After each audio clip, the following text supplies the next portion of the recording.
Assalamualaikum warahmatullahi wabarakatuh. Perkenalkan, nama saya Rizky Rafilia, NRP 10318100030009. Di sini saya akan menjelaskan dasar teori mengenai jaringan saraf tiruan yang akan diterapkan dalam proyek kelompok kami. Di mana proyek kelompok kami diberi judul Pengaturan Kecerahan Penerangan Ruangan menggunakan ATmega 16 berbasis jaringan saraf tiruan atau Artificial Neural Network. Dalam penjelasan kali ini, saya akan membagi menjadi 3 bagian.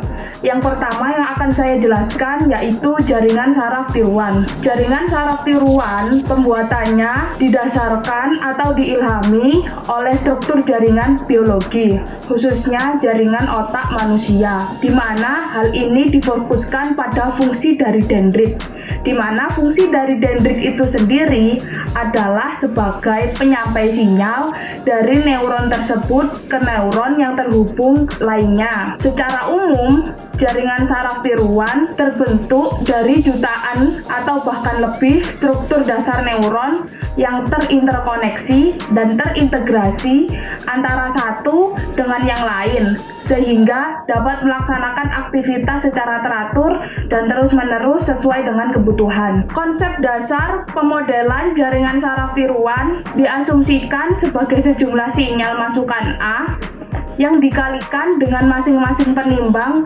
yang bersesuaian W. Kemudian dilakukan penjumlahan dari jumlah hasil perkalian tersebut, dan keluaran yang dihasilkan dilakukan ke dalam fungsi pengaktif untuk mendapatkan tingkatan derajat sinyal keluaran. Walaupun masih jauh dari sempurna, namun kinerja dari tiruan neuron ini identik dengan kinerja dari sel biologi yang kita kenal pada saat ini. Kumpulan dari neuron dibuat menjadi sebuah jaringan yang akan berfungsi sebagai alat komputasi. Jumlah neuron dan struktur jaringan untuk setiap problema yang akan diselesaikan adalah berbeda. Lalu bagaimana mengaktifkan jaringan saraf tiruan? Mengaktifkan jaringan saraf tiruan berarti mengaktifkan setiap neuron yang dipakai pada jaringan tersebut. Banyak fungsi yang dapat dipakai sebagai pengaktif, seperti fungsi-fungsi goniometri dan hiperboliknya, fungsi unit step, impuls, sigmoid, dan lain sebagainya.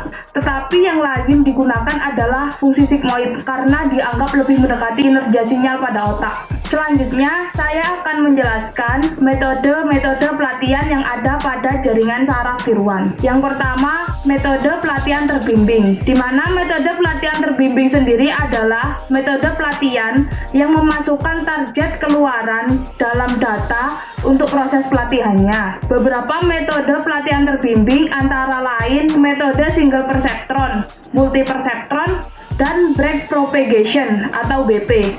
Metode BP sampai saat ini masih sangat banyak yang menggunakan. Begitu juga yang telah dimodifikasi sehingga menjadi lebih efektif. Jaringan single perceptron adalah jaringan yang menghitung jumlah nilai perkalian dan masukan dari parameter permasalahan, kemudian dibandingkan dengan nilai threshold. Bila nilai keluaran lebih besar dari threshold, maka keluarannya adalah 1. Jika sebaliknya adalah 0. Lalu ada multi perceptron, yaitu membagi input dalam 2 class, dan vektor dari bobot dari single perceptron terbagi dalam persamaan hyperplane. Persamaan linear dalam metode ini harus separable. Lalu ada metode BP, adalah metode di mana algoritma ini termasuk metode pelatihan supervised dan didesain untuk operasi pada jaringan forward multilapis. Jika keluaran dalam metode ini menghasilkan hasil yang salah, maka penimbang dikoreksi supaya galatnya dapat diperkecil dan respon jaringan selanjutnya diharapkan akan lebih mendekati harga yang benar. Lalu metode selanjutnya ada metode pelatihan tak terbimbing, di mana metode ini adalah metode tanpa memerlukan target dalam keluarannya. Proses pelatihannya didasarkan pada proses transformasi dari bentuk variabel kontinu menjadi variabel diskrit yang dikenal dengan kuantisasi vektor. Metode yang ada pada pelatihan ini ada dua, antara lain metode Self-Organizing Map atau SOM, yaitu metode yang diilhami dari bagaimana proses manusia menyimpan pola atau gambar yang telah dikenalinya melalui mata, kemudian mampu mengungkapkan kembali gambaran atau pola tersebut. Yang kedua ada metode Hopfield, yaitu metode yang dinamakan dalam sebuah memori asosiatif. Bila digambarkan dalam JST yang terbentuk dari N kali N neuron, di mana N adalah jumlah variabel dari objek yang akan dioptimalisasi. Yang ketiga ada metode hibrida, di mana semakin tinggi tingkat ketidaklinearan dari sistem, seringkali sulit diselesaikan dengan metode terbimbing dan tak terbimbing. Untuk mengatasi problema tersebut, banyak riset yang menggabungkannya untuk memperoleh hasil yang lebih baik. Salah satunya metode hibrida yang berhasil dan banyak digunakan adalah metode Radial Basis Function Network atau RBFN. RBFN sendiri adalah hasil kombinasi linier fungsi basis-basis neuron pada lapisan-lapisan tersembunyi. Ringkasan dari penjabaran dasar teori ini antara lain: 1. Pembuatan struktur jaringan saraf tiruan diilhami oleh struktur jaringan biologi otak manusia. Yang kedua, metode pelatihan terbimbing adalah metode pelatihan yang memasukkan target keluaran dalam data untuk proses pelatihan. Yang ketiga, metode pelatihan tak terbimbing adalah pelatihan tanpa memerlukan target pada keluarannya. Yang keempat, metode pelatihan hibrida adalah metode yang menggabungkan pelatihan terbimbing dan tak terbimbing untuk mengatasi ketidaklinearan dalam sistem.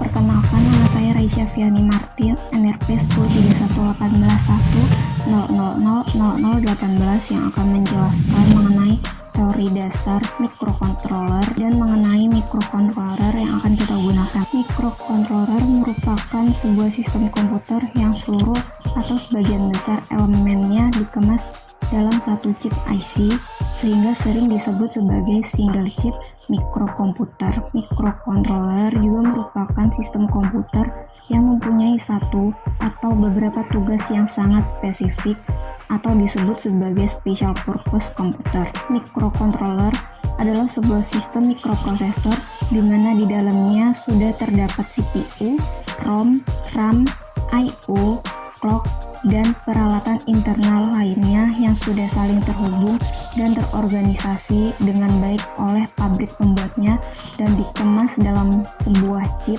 yang siap pakai.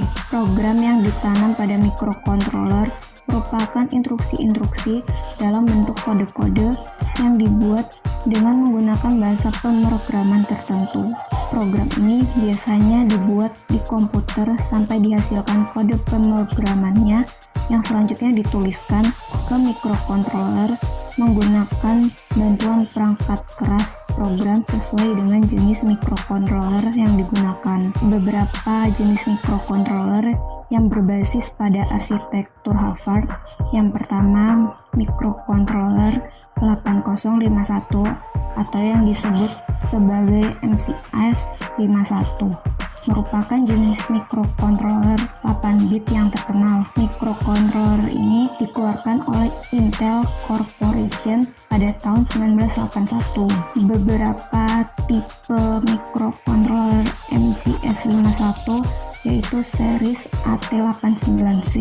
Kemudian yang kedua merupakan mikrokontroler PIC yang diproduksi oleh Microchip yang merupakan salah satu supplier mikrokontroler 8 bit terbesar. Microchip memproduksi beragam jenis mikrokontroler yang terdiri dari mikrokontroler 8 bit, 16 bit, dan 32 bit. Produsen ini menyediakan perangkat lunak untuk membuat program yang dinamai MT-Lab. Lalu yang ketiga ada mikrokontroler AVR yang diproduksi oleh Atmel. Menurut Atmel, singkatan AVR tidak berarti apa-apa, hanya sebagai nama saja. Nah, Atmel menyediakan mikrokontroler AVR 8 bit maupun 32 bit. AVR merupakan instruksi selebar 16 bit. AVR ini merupakan pesaingnya dari PIC. Microcontroller yang kelompok kami gunakan sebagai proyek besar kami yaitu microcontroller Atmega 16. Atmega 16 ini termasuk ke dalam microcontroller AVR, merupakan seri microcontroller CMOS 8 bit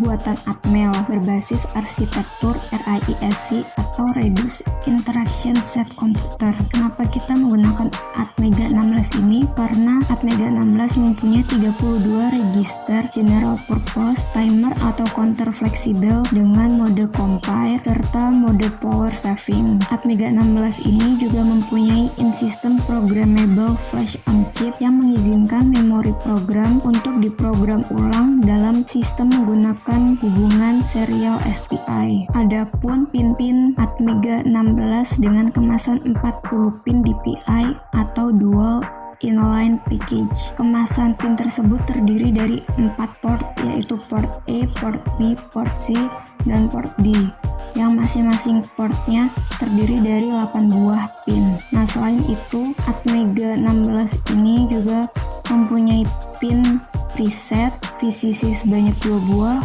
ground sebanyak 2 buah, EVCC, XTAL1, XTAL2, dan EREF.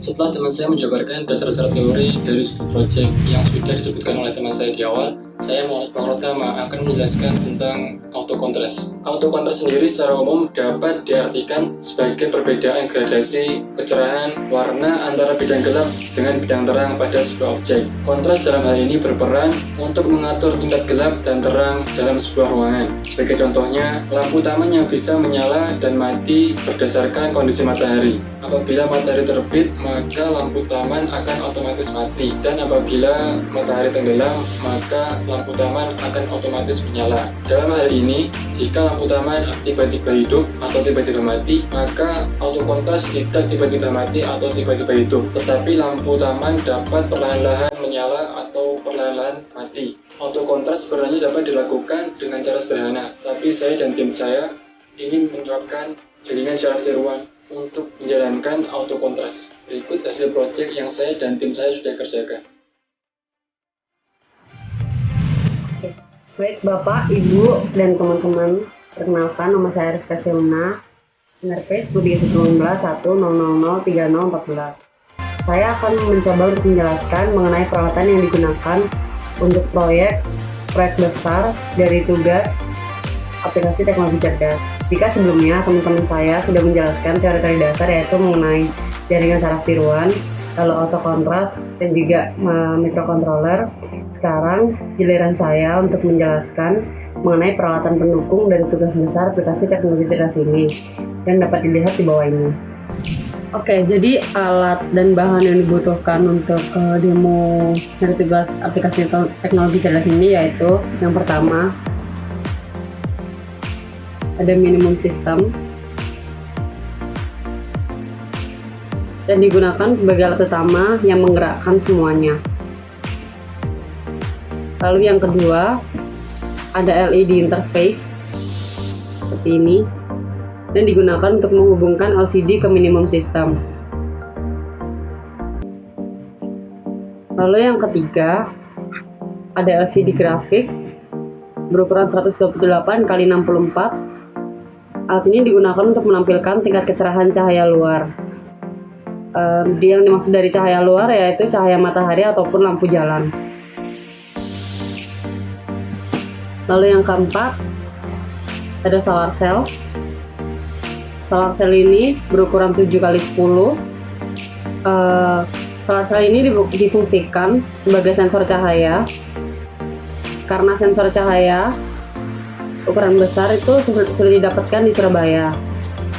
Jadi untuk menggantikan sensor cahaya, kami menggunakan solar cell ini. Lalu yang kelima, ada power supply. Kami menggunakan adaptor. Yang keenam, kabel USB. Kabel USB ini difungsikan untuk mendownload program dan memberikan daya. Lalu yang ketujuh, obeng minus. Obeng ini digunakan untuk mengatur kecerahan pada LCD. Sekarang mari kita lihat demo prototipe alat yang sudah kelompok kami buat.